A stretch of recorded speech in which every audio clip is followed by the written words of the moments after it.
Ito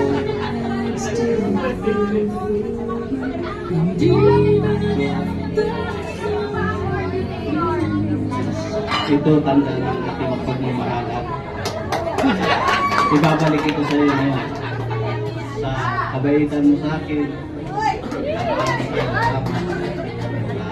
Ibabalik ito sa iyo.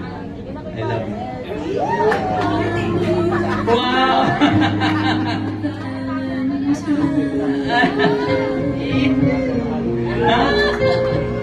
Mga sakripisyo ni Sister Beth, mahirap mag-abroad.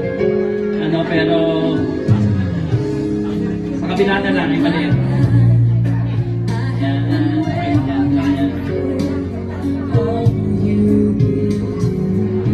Alam niyo sila yung nakita ko umuwaran na mag-asawa. Kasi mga maliliit pa yung mga bata na iwan kay Father Nilo. Meron pa silang anak. Pero Father Nilo, nag-sacrifice din talaga siya. Inaliwan niyo po. Kaya, congrats sa inyo, Sister Beth, nag-sacrifice na yan. Kaya, congrats kayo na kayo pinagtanan ng Panginoon. May masasabi ka, sir? Na-surprise lang.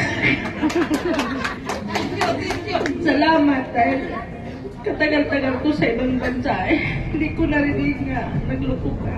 Hindi wala akong narinig. Kaya salamat talaga sa Diyos dahil yung mga kastingan ko us na doon yung kasama ka na namin sa isang pananampalataya. Kaya maraming salamat. I love you. Picture.